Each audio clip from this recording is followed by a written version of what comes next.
purpose of the Older People's Week is to highlight and celebrate what we do well. We've got some excellent older people services in Hull, really good services to older people, but also there's an aim to try and interact and involve isolated, vulnerable older people who don't often access services.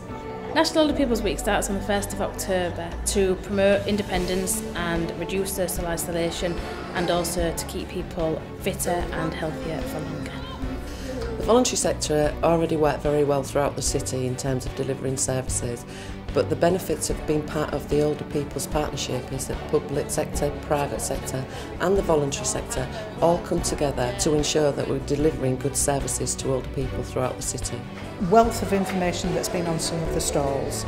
For us in day services, gathering leaflets and then being able to use those leaflets as an opening up to talk about different subjects that are sometimes quite difficult, or the age concern one about wills and what to do, you know, what you want to do when you're dying. The really important questions that sometimes are quite difficult to ask. So having that information and people to go back to for support for those has been really useful.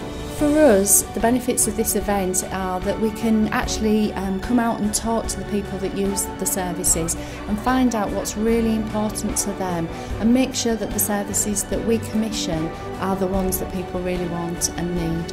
I've been able to network with other people from other agencies, but we've had relatives here and people popping in, and it's been a really good social event for the residents, and I think that's been marvellous.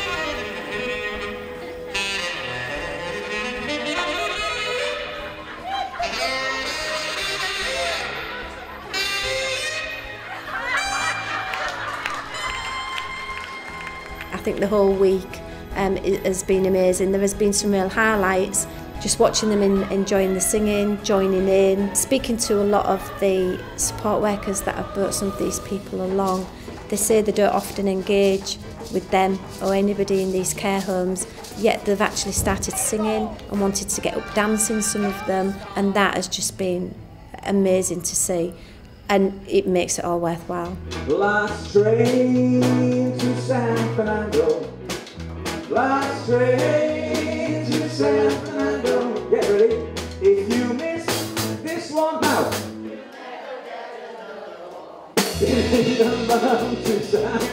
That was good, that. Welcome to the Over 60s Club.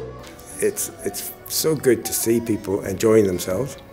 And particularly as older people, they're not given the opportunity to go out and have a really good time. And you forget all their disabilities, their illnesses, their conditions or whatever. The winner of the talent competition just blew me away. And from the response of the audience, I think she blew the audience away as well. She was the most amazing singer that I've ever heard. It was almost as though she came alive as she was singing, and brought tears to everybody's eyes.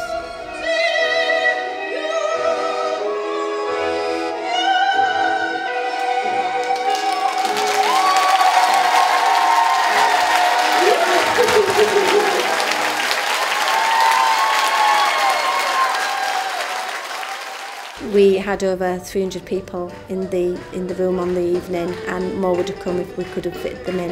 It was just absolutely brilliant.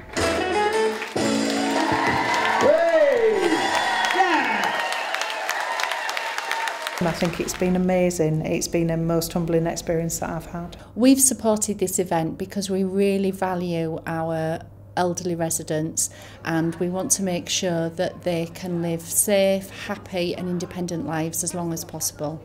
We've all got, you know, lots of ideas and lots of things that we could do even better, but the important thing for us is to try and sustain some funding to be able to do this even more successfully, and I think that's really quite a mission for us to be able to achieve that for next year. People really need to put their hands in their pockets and help out, and I think, you know, just one look at it and you'll see that it works. And I really just want to get the message out to people, whoever's making the decisions in the city, is to actually do something about it, take notice of what people are saying, and try and help.